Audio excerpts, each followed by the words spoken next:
remembering a passage in a book that I read in which a gentleman,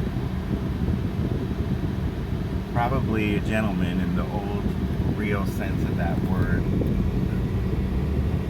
was talking about the fact that he lived his life, he tried to live his entire life with nothing around him or using nothing from a certain point in time. So if something had not been invented, let's say in the 50s, if it was invented in the 60s, 70s, 80s, or whatever, then he wouldn't use it.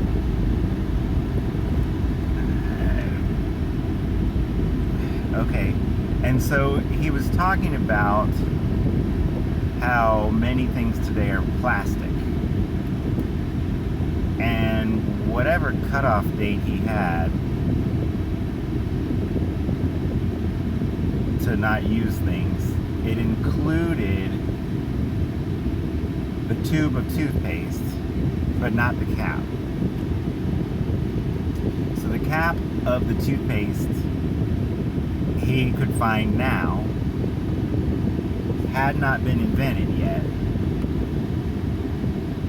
but the tube that the toothpaste was in had been invented by the time that he would allow himself to use things. So he would get the toothpaste tube and remove the cap and not use the cap, but use the tube. And he was saying this in a certain way, like it was a little difficult to live this way, but it was worth it.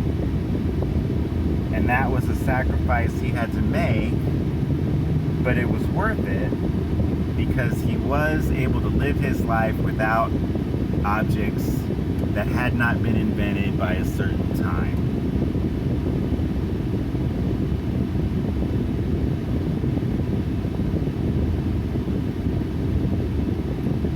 Okay. I suppose there are people who don't use toothpaste and don't care what it comes in. I suppose there are people who use toothpaste only if it includes ingredients that they deem acceptable. I suppose there are people who don't use toothpaste very often. And I suppose there are people who just don't think about it.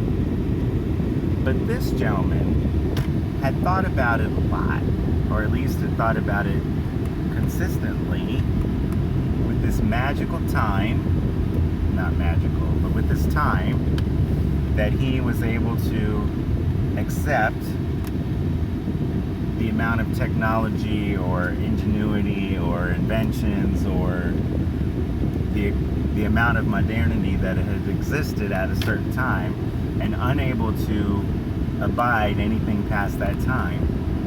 And it makes me think of what I used to think of the Amish. I used to think of the Amish as, well, why they stopped using things from that point in time and not things from another point in time. So to me, I thought that they had excluded electricity and the things that came after electricity. But now I understand that that's more of a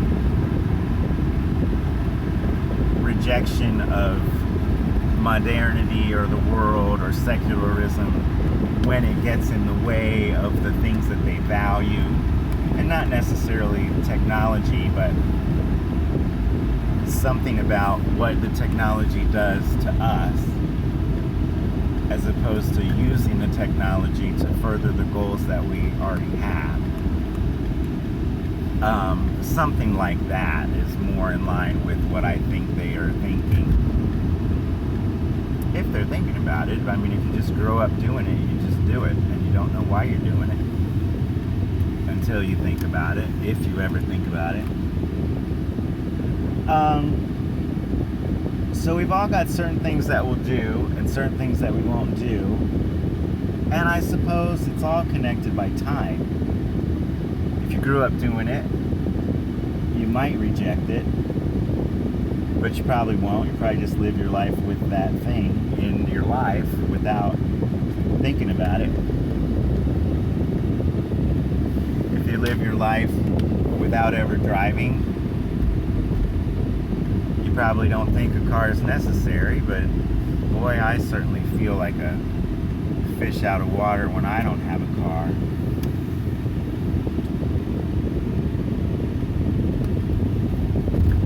So what is that magical point at which we'll do something or not do something? There I go again, calling it magical. I think it is magical in a certain way that it's not understandable to someone else, but to ourselves it's perfectly logical. I'll do this, but I won't do that. I'll do this, but I won't do that much. But I've come to the point of thinking that people aren't logical, but that people do use logic to enforce the idea that they already have, which is not based on logic. So that was kind of a hard pill to swallow. I started thinking that because I was listening to Scott Adams, and he said that, and I thought, after so many examples of that, perhaps that is true. So it's Thanksgiving. I hope everybody thinks of 10 things that they're thankful for. I'm going to eat, and I'm going to try to, in the middle of my meal, before my meal, and after the meal, think of those 10 things and not get distracted by other things, because the feeling inside is going to make everything else better, or seem better. So I hope you have a great Thanksgiving.